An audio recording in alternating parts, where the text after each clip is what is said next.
हर कोई मानता है कि सुकुना और यूजी का कनेक्शन ही जुजुत्सु काइसेन की सबसे इम्पॉर्टेंट स्टोरी है। लेकिन एक वक्त के बाद सुकुना का फोकस बदल गया। उसकी नज़र यूजी से हटकर मेगुमी पर क्यों चली गई? क्या यह सिर्फ मेगुमी की स्ट्रेंथ की वजह से था या इसके पीछे कोई और बात थी?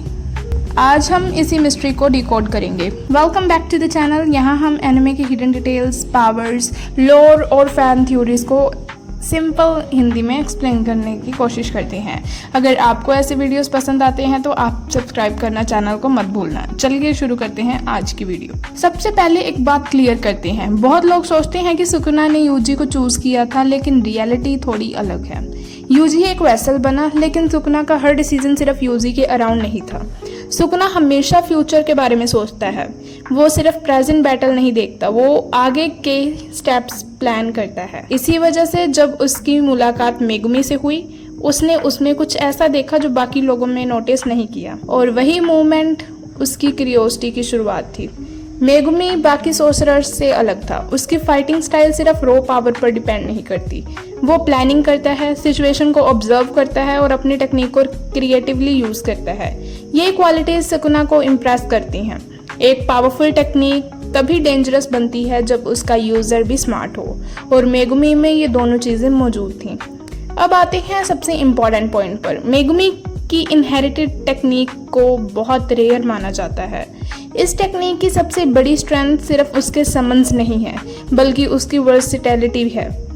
हर बैटल में अलग स्ट्रेटजी, हर ओपोनेंट के लिए अलग अप्रोच। इसी वजह से ये टेक्निक सिर्फ अटैक नहीं करती, ये अडेप्ट भी करती है, और सुकुना जैसे स्ट्रेटजिस्ट के लिए अडेप्टेबिलिटी बहुत वैल्यूएबल होती है।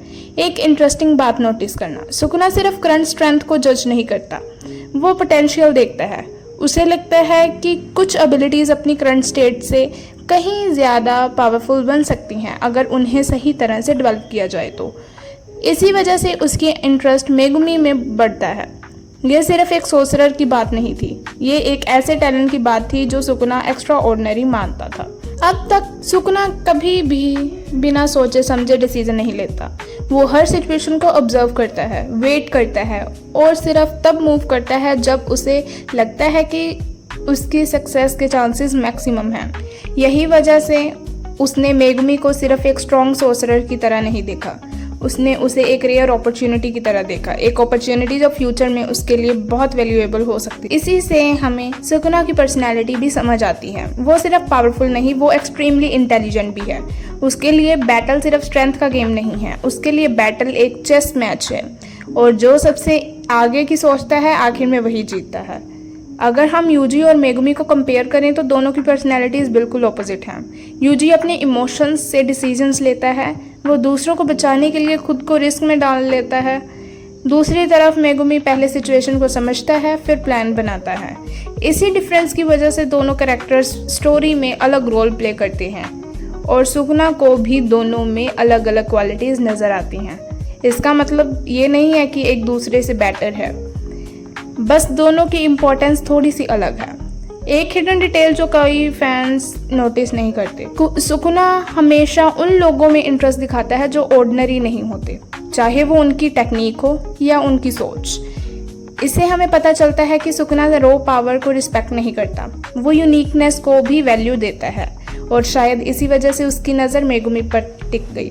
तो दोस्तों, अगर पूरी डिस्कशन को एक लाइन में समराइज करें तो सुकुना ने मेगुमी में सिर्फ एक टैलेंटेड सोर्सरर नहीं देखा, उसने एक ऐसी पॉसिबिलिटी देखी जो उसके हिसाब से फ्यूचर को बदल सकती थी, और शायद इसीलिए उसका इंटरेस्ट धीरे धीरे यूजी से ज़्यादा मेगुमी की तरफ बढ़ने लगा। ये टॉपिक हमें एक इम्पॉर्टेंट लेसन भी देता है। कभी कभी किसी कैरेक्टर की वैल्यू उसके करंट स्ट्रेंथ से नहीं, बल्कि उसके फ्यूचर पोटेंशियल से होती है। इसीलिए ग्रेट स्ट्रैटेजिस्ट्स हमेशा प्रेजेंट से ज़्यादा फ्यूचर को देखते हैं, और सुकुना भी एग्जैक्टली यही सेम करता है। इसी वजह से वो एनिमे के सबसे इंटेलिजेंट एंटेगोनिस्ट्स में से एक माना जाता है। अब मैं आपसे एक क्वेश्चन पूछना चाहती हूँ। अगर आप सुकुना की जगह होते तो आप यूजी को चूज़ करते या फिर मेगुमी को? और सबसे इम्पॉर्टेंट, आपके हिसाब से जुजुत्सु काइसेन में सबसे ज़्यादा पोटेंशियल किस कैरेक्टर के पास है? अपना आंसर आप कमेंट्स में ज़रूर लिखना, मैं आपके कमेंट्स ज़रूर पढ़ूंगी। अगर आपको आज का एक्सप्लेनेशन पसंद आया हो तो वीडियो को लाइक ज़रूर करना, चैनल को सब्सक्राइब करना और बेल आइकन प्रेस करना, क्योंकि यहाँ आपको मिलते हैं एनिमे के हिडन डिटेल्स, लोर एक्सप्लेनेशंस और फैन थ्योरीज, सब सिंपल हिंदी में। मैं मिलती हूँ आपसे इन द नेक्स्ट वीडियो एक और अमेजिंग एनिमे मिस्ट्री के साथ। तब तक के लिए स्टे सेफ, स्टे क्यूरियस और keep watching anime. Bye guys, thanks for watching, sayonara.